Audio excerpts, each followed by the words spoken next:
My name's Tara Rickaby, and I'm the chair of the Kenora Planning Advisory Committee. This is a regular meeting of the Planning Advisory Committee for February 21st, 2024.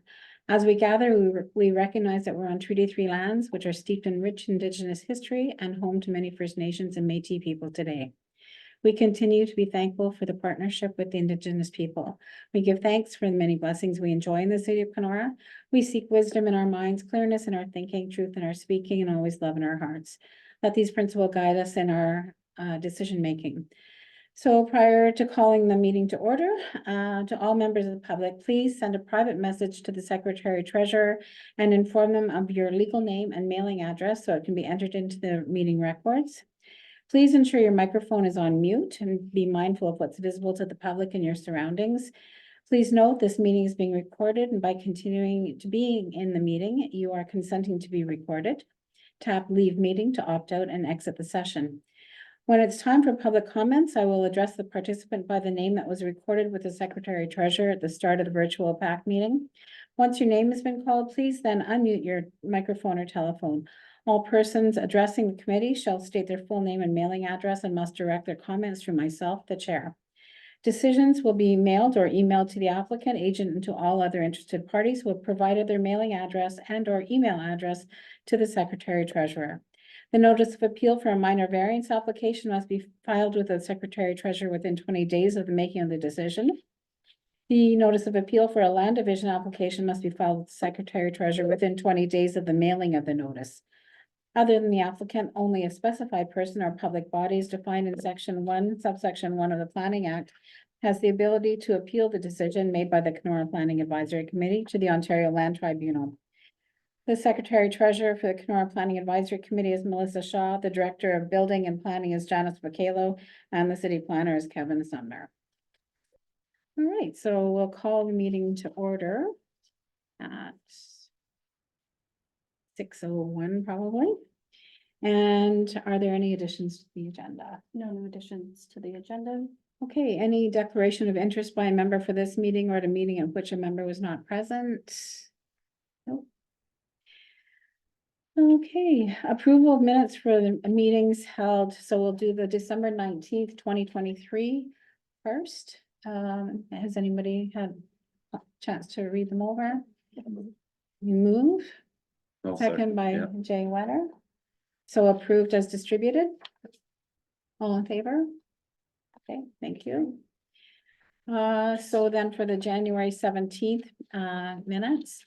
So this would again be, anybody else have any comments?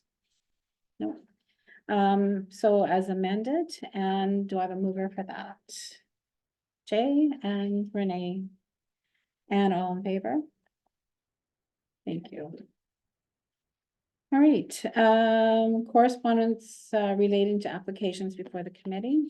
I did just want to acknowledge on record that we did receive additional correspondence relating to application for minor variance B13-2402 Wong, which we will hear this evening. And it just confirmed the property boundary, which was a question of the city of Kenora to the applicant. So just confirming with all members that that was received. Perfect. Thank you. Anything else? Other correspondence?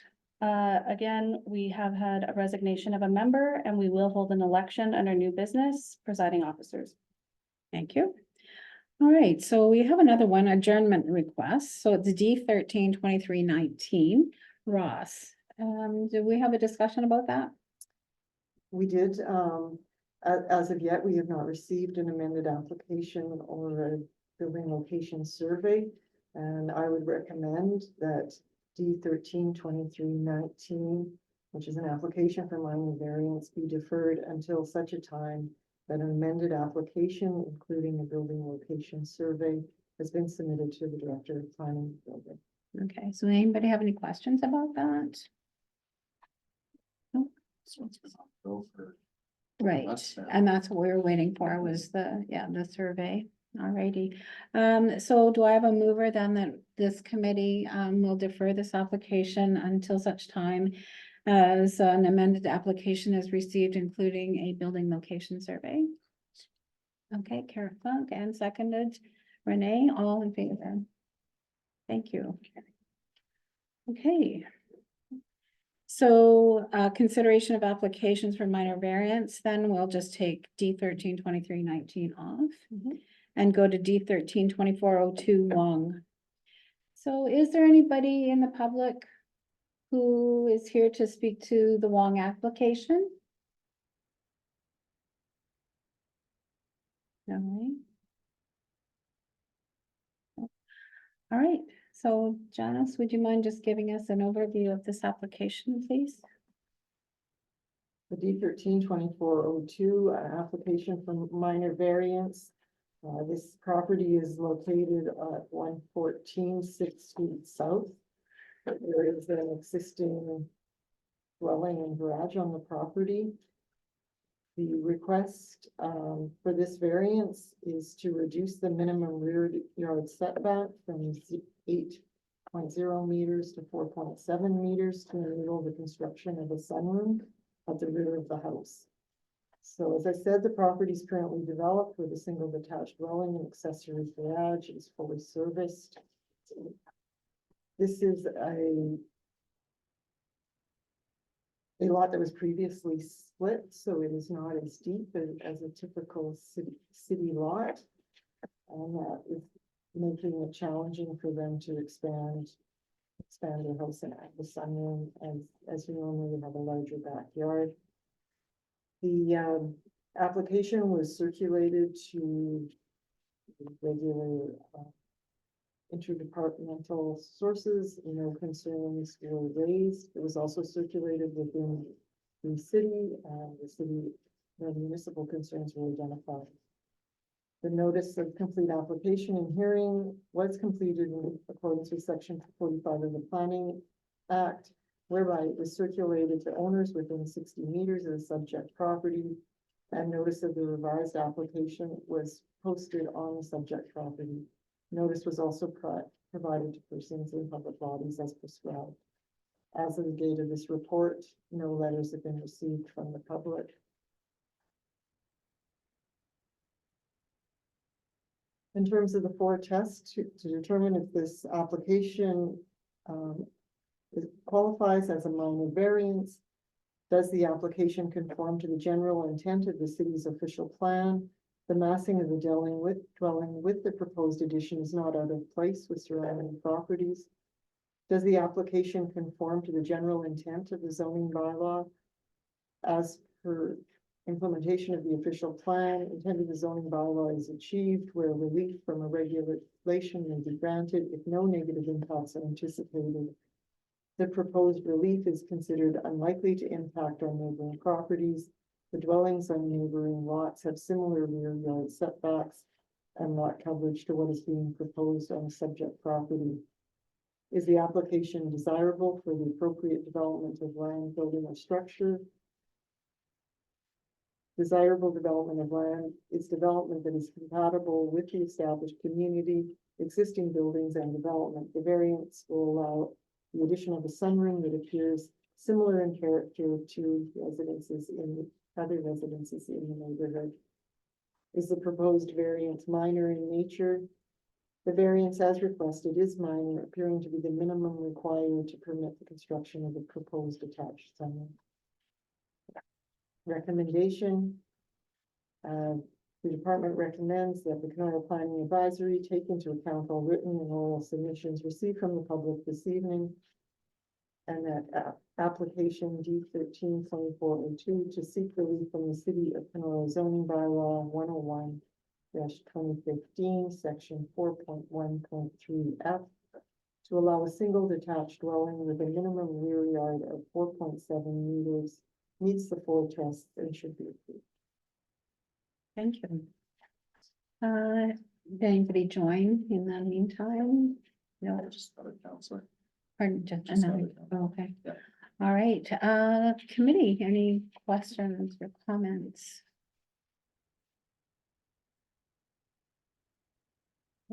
Yes. I'll Dave?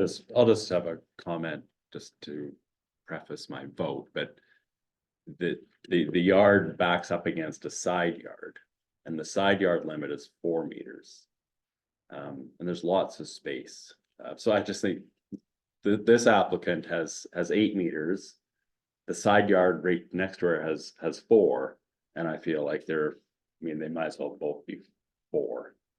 You know, I mean, it just makes sense. There's enough space and it's Mhm. pretty, I mean, despite being fairly small lots, there's good. There's still space. Yeah. separation. Anybody else? Nope. Would you mind reading out the, Not at all. thank you. That application D 13-2402 to seek relief of 3.3 meters from section 4.13F of the Kenora zoning bylaw 101-2015 to enable the development of an addition / sunroom and to allow a single detached dwelling with a minimum required rear yard of 4.7 meters meets the 4 tests and is approved. Do I have a mover for that? Carrick and Renee, the seconder, all in favor? Thank you. Perfect, that is All carried. Although we don't have the benefit of the applicant here today, we will just read into record that it is subject to an appeal period. We will communicate this to the applicant that although they can enter into the building permit process, we will not be able to issue a building permit until that appeal period is over. And that is 20 days from today's making of the decision, which takes us to March 12th. Again, I will communicate that with the applicant. Thank you. All right, so there's no applications for land divisions or recommendations to council for amendments. Old business, so just going back to recommendations to council, and I didn't talk to you about this, but I just wondered, I couldn't find the YouTube of the council meeting from last night, like I couldn't find it today. So were all of the recommendations approved or their bylaws adopted for? Yeah, okay. I just thought, I like to kind of keep up with that, and I just thought maybe we'll put that on as an agenda item going forward. If we've made recommendations to council and then we know what happened with them. Okay, that's great. The zoning amendments that have considered that are previous. And there was no PA too for minor, was that on the same one? Was that on last night? That was also. Yeah. Okay, that's So good. that'd be the lot division or the shrinking of the lots in South Park. The housekeeping amendment was not put on the agenda. That will have to come back to council. Okay, so new business, presiding officers. So in this case, the secretary treasurer actually runs, the election. Yes, so I'm gonna turn it over to Melissa then to do that for us. Okay, so as a result of a resignation of a member of PAC who does hold the current position of vice chair, we are entering into a new election for that position. So as per the terms of reference, there is a description of vice chair. Has anyone had an opportunity to read that, or do you have any questions about that position holding prior to us conducting the election? No? Okay, well then let's open this up. So I will ask for for nominations of the position of vice chair, and I will do that 3 times. So I'd like to open the floor by asking for a nomination for the position of vice chair. Member Rickaby, I will nominate Robert Bowman. Member Bowman, do you accept that nomination? Yes. I will ask for a second time to the floor if there are any nominations for the position of vice chair.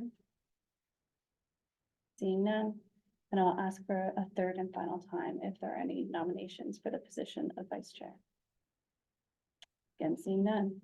So as there has only been 1 nomination, Mr. Bowman, have accepted this position. We will not be conducting a vote, and I'd like to congratulate you on your position of vice chair And for thank the you. remainder of this year. Thank you. Thank you. Thank you. Okay, so in that case, we probably don't need a volunteer chair for the February 28th meeting. I don't. Because remember you'll Bowman be- using I it. will be here Okay, if it's at 6 o'clock. It is at 6 o'clock as for the notice. Yes, Yeah. so you will be acting as chair. Yeah. Acting chair. Thank you in that capacity. Oh, it is not at noon, no. So for the record, the special meeting on February 28th was the notice provided that it was at 6 o'clock. And it will be a hybrid meeting once again. Mhm. all right, okay, so, we will be adjourning to a closed section, session, so we'll need a motion for that, correct? Yes. All right. Would you like to read that? That pursuant to section 239 of the Municipal Act 2001, as amended, authorization for the Planning Advisory Committee and the Committee of Adjustments to move into a closed session and to discuss items pertaining to the following: education and training members of PAC. Okay. We don't need a seconder, correct? Nope, but for the minutes, we will just say at 6:14, we are entering into the closed meeting, and we will come back into the open meeting to adjourn. Okay.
6:40. 6:40? 6:40. All right, so we'll come back into an open meeting at 6:40 PM. And with nothing to report. And I just want to say thank you to Jay, and yeah, you brought a lot to the table, literally. And we wish you all the best. Thanks. Thank you. Thank you. Thanks, All everybody. right, and may I have a mover then to adjourn the meeting? Okay, Renee. And so we're meeting adjourn at 6:41? 6:44, actually. 6:44. We All can't right. get close at 6:43. Okay, Thank you, everyone. okay. Thank you.